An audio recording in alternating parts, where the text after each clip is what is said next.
Hello and welcome, everybody. Topless goddesses, warriors, everyday courage, truth seekers. Welcome to the Dating Without Nipples podcast, where we take the top off of shame and reveal our true selves, our triumphs, and our freedoms. I'm so excited to have with me today Alex. And Alex is here. I'll give you her bio.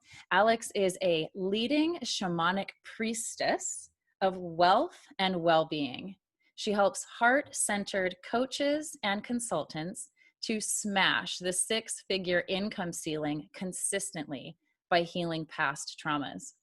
Alex's unique skill of identifying and healing traumas releases the hidden blocks and old programming in the background of her clients' personal and business life. Most of her clients are unaware of how these programs affect not only their life, and also how it impacts their businesses. Alex's mantra is grow yourself, grow your business. Alex, thank you for being here today. Thank you for having me. I'm so excited. I am too. I'm so excited. You're coming to us from London, and you bring so much magic. I love this priestess of both wealth and well-being. I don't know that everybody considers that those two things go hand in hand, but you've been able to achieve and embody and teach others about that. So tell us a little bit of how you got to do what you're doing today. Thank you. Yes, it's something that people tend to go for one thing or the other. And my experience, I come from a financial background. I know I'm going to surprise a lot of people if they have the visual.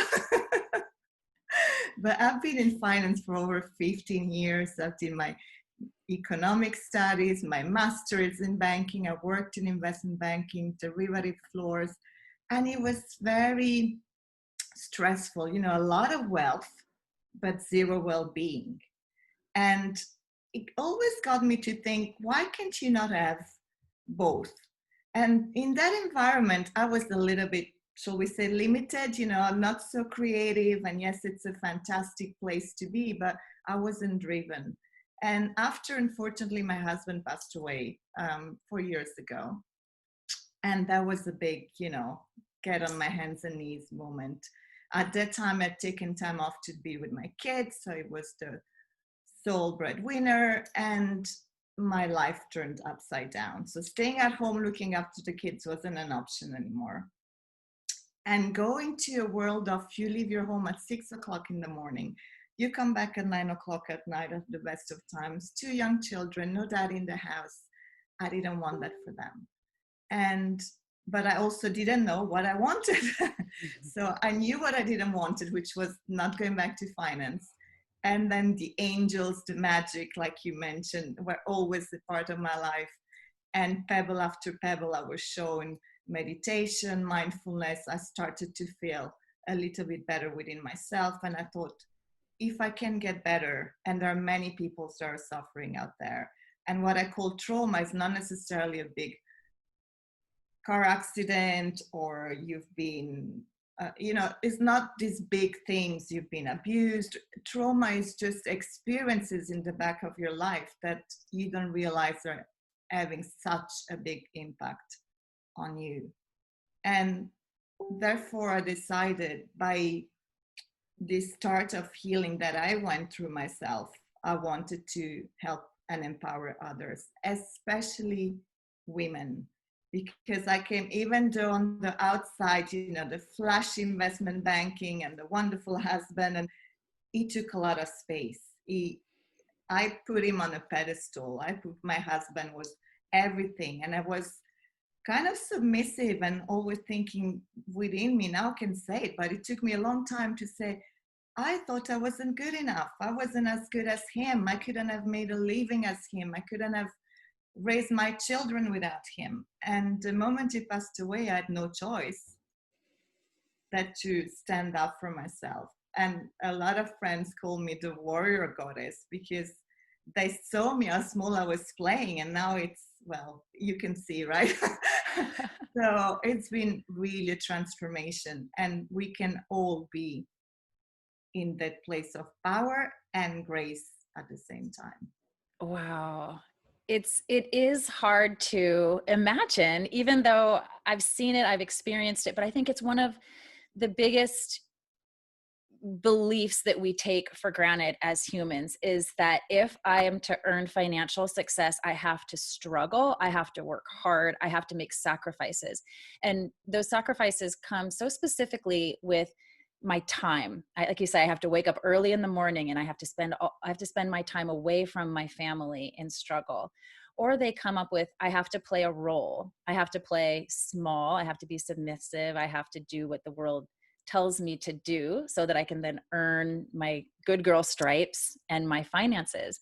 You've absolutely blown that out of the water. And so I'm so excited for you to share with us today. I appreciate you sharing about your husband's passing. It also makes me wonder, along this journey, did you uncover other past traumas? Not, like you say, not major things, but did you uncover core beliefs that you didn't know were there through the meditation? And what were some of those? I think the meditation, it's more a place where you find peace for me. So it's a place where I can quiet my mind and I could find peace and connection with the divine. But to uncover those limiting beliefs, and every day there is a new limiting belief because we are made by layers. We're layers after layers. If you believe in past life, your layer starts in many lives before this one. Even if you just believe in this life, we accumulate a lot of stories we bought from our families, from our cultures, from our lineage, from collective consciousness. So there are many, many, many beliefs to uncover. But for me, the tool that I used was shamanic healing and energy healing. It's very beautiful to believe that you could do it yourself. And if you just sit quiet in meditation, you're going to have an idea. But not only you have to recognize them, you have to remove them, and you have to replace them with beliefs that are empowering to you. So to be asked to be doing all of these things when it's not necessarily your work of choice, or you're not really accustomed to be doing this. And there are it comes with warnings, because I say the divine is always, of course, the universe is on your side, but there are energies that we have to be honest that are not so great out there. There are lower frequencies. There are forces that can be manipulative. So you don't really want to throw yourself out there without knowing what you're doing and start digging and pulling out beliefs. And I just think, find somebody that you trust and work with them. Yes, you have to do the work, because the practitioner is going to hold the space for you. You have to do the work, but you've got that safety, you got that container. You're not going to do it yourself otherwise. So for me, I had to learn how to do it. I have coaches, I have mentors, I have healers, I my teams of angels, and it's a constant inner work. And it's a bit like the Matrix. You get given a choice. Do you want to keep, I think it was the red pill, you stay asleep, and the blue pill, the other way around. Yes. Yeah. So you are given a choice, but the moment you choose to really see and start to envision a different way of working on yourself and unpeeling the layers, there's no stopping back. So for those of you that thought, I'm going to say, you work on yourself once in your lifetime, you uncover the limiting belief, I'm set for life, it doesn't work that way. Right. It's an ongoing practice. And with this podcast, we do a lot of interviews. We talk a lot about insecurities. And that's one thing that I've noticed, is that we can go backwards and say, yes, these were the insecurities I had, whether it was, I'll never be enough without a husband by my side, or I won't be a good mom if I'm working, and insecurities. Who am I to be doing this? I can't show the world who I really am.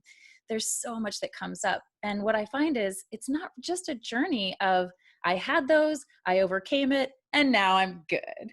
It's sort of like I continue to evolve and expand and unfold. And I always am recognizing and dismantling and replacing. I love how you say replacing these limiting beliefs. Are there some that come up for you even now?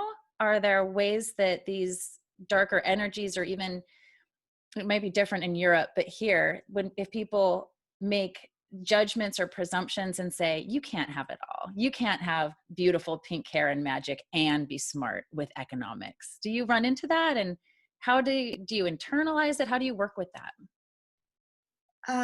Every day there is a new belief that shows up, and like you said, it's layers. So maybe you move one step forward and then something's taking you back. Sometimes they're a bit more vulnerable, and sometimes it comes down to your body. You didn't have a good night's sleep, maybe for the full moon, for instance. I cannot blame work. I'm saying the full moon doesn't make me sleep. Then the next day I'm going to be a bit more vulnerable. For women, you've got your cycles, and the cycles are there, I like to say, whether you're bleeding or not.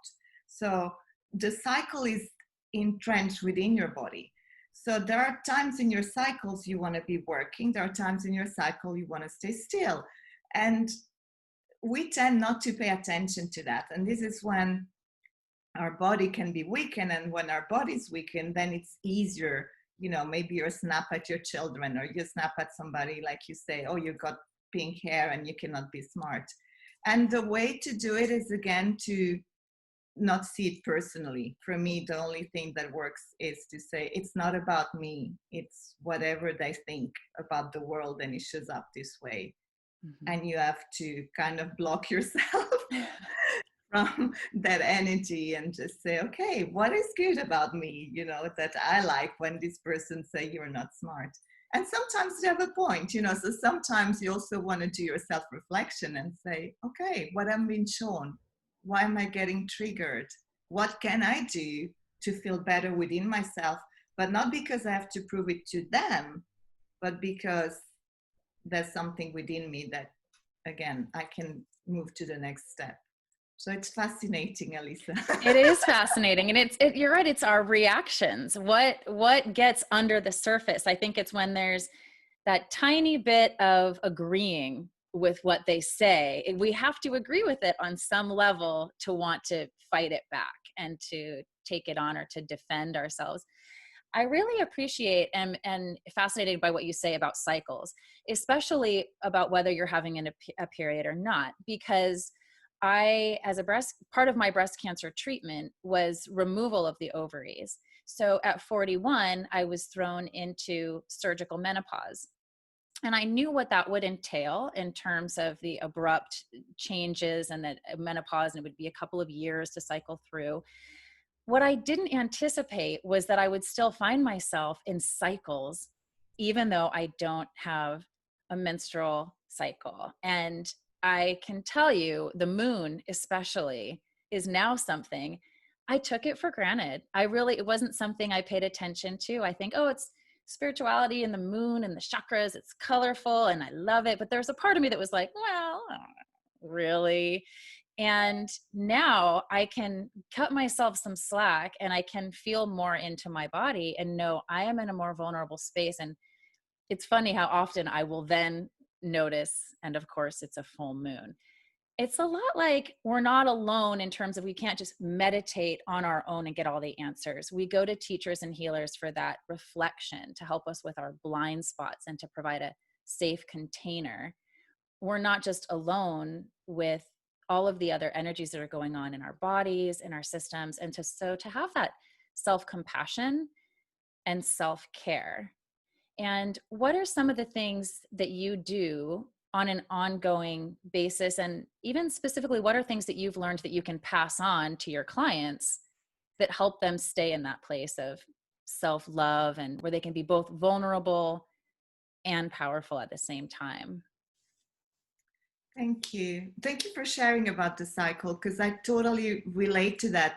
And I think this is a message that if you can pass on, many women can benefit, because they even feel, okay, now it's menopause, I don't need to worry about that. Mm-hmm. And then maybe, like I said, they run a business and they're doing all those things like a man do. We're not built energetically to do. And even though men have cycles as well, it's not with the moon, but so it's about recognizing we want to follow those cycles, and the moon is a very, very, very good indication. So I do pay a lot of attention to the moon, my own moon time and the moon that is in the sky. And when they're aligned, for me, it's like, yay, I really, it's like bingo. Um, so being compassionate with yourself is acknowledging this time, acknowledging what does my body need? What does my emotions need? What does my mind need? And I like to work in community. I like to work with support of other women because, like you said, when you have that container, you become so much more powerful and aware that you have all different challenges, but there is something that unite together. And now with everything that's going on in the world, the politics, the COVID, and I said, this is the time for us to really walk our talk. This is the time to get together as leader, goddesses, shamans, priestess, wizard, witches, and to say, okay, I can lead from the heart. What do I want to create? Even though your vision, it's different from mine. Mine is filled with unicorns, dragons, fairies. Someone else may have artificial intelligence. Someone else might have the trees. So as long as it comes from the heart and we come together, it's going to be a total different vision. And the way you have asked me about what I do to stay afloat is rituals, a lot of rituals and ceremony. So meditation for me, it's a ritual. Journaling, it's the rituals. Looking at the moon, it's a ritual. Spending time in the sun, moving my bodies, breathing, and of course, self-healing as well, right? But like I said, if you're not in that, work with a healer, maybe once a month, just to say, you know what? I'm going to cleanse my energy, because we clean our teeth 3 times a day, right? So why wouldn't you take care of your energy body at least once a month, at least, at the very minimum? And with my children, every night we honor, the gratitude process, but we have an energetic cleanse. And sometimes they're young, they're 8 and 11. I say, Mom, again. I say, yes, again, And then sometimes I'm here with you, they go to bed and I say, oh, we know, we're going to do it. So it's just giving them that tool that's going to help them, because you're a body of light and frequencies, and you do attract those frequencies in your energetic fields. You want to cleanse it. You don't want to bring it to bed. You don't want to bring it into your day, right? Yeah. And it's so easy when you start with kids, because mine are now programmed positively to be doing that cleanse. They're programmed to positively set intention and manifest. And it's so much easier when you reach 44 and you've been doing it since the age of 6, right? And starting. Absolutely. Yeah, my kids are similar ages. I have now 9, 10, and 13. And it's interesting to try to spare them from suffering in a lot of ways.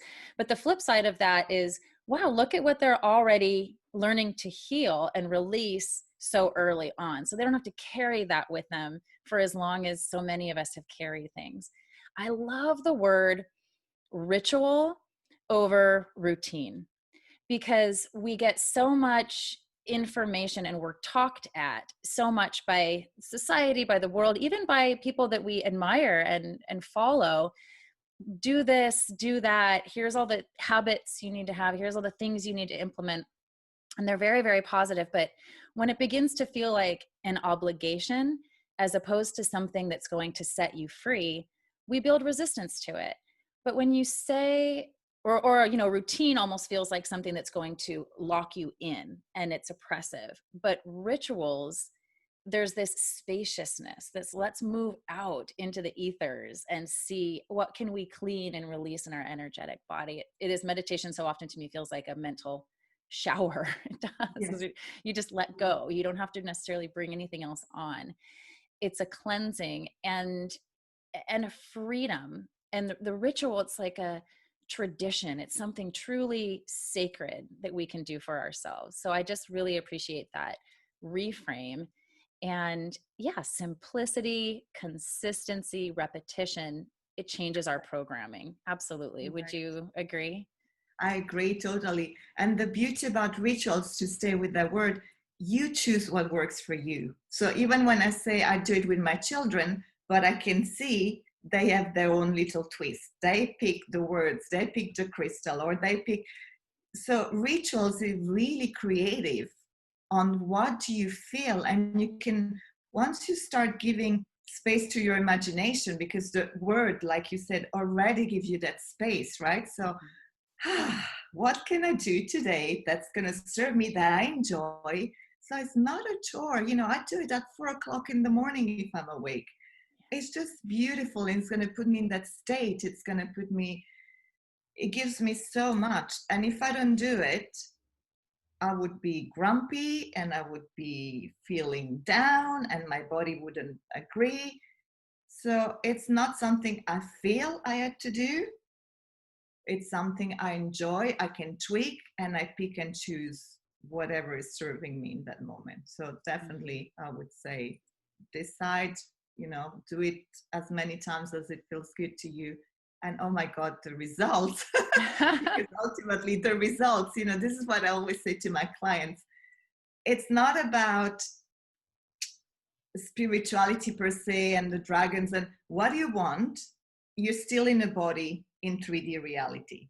So ultimately, what you want to achieve is your, I call it ordinary reality, to be transformed. And the way you do it, you're going to do the way that feels good to you. I'm going to give you some tools, but it's going to be practical. You're going to see it. Your body's going to be more energetic. Your business is going to thrive. You're not going to be tired. You can have it all, right? Mm-hmm. It doesn't matter how we get there. Just let go of this. It's too woo-woo, like you say, pink hair, or she's dancing naked in the moonlight. Maybe not, Yeah. You ask you to type something in your computer and you're going to achieve the same result. Yeah. You just want to open up and be curious. Yes. And we all know examples of people who have accumulated tremendous amounts of wealth or financial success. And we hear story after story of how it didn't do it for me. It didn't bring the peace or ease or security. It didn't bring the joy. It doesn't give me, I had a woman recently say, what I really want is the juiciness of life, this passion. And it's magic. We want the magic in all things that we do.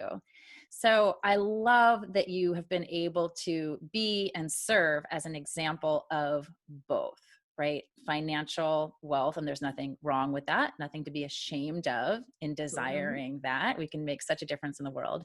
And also the magic, the spirituality. They don't have to be mutually exclusive.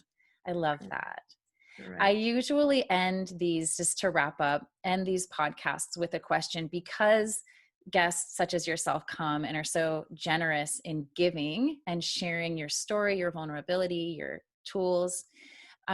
We love to ask, what can we give? So can you be an example of leading by receiving?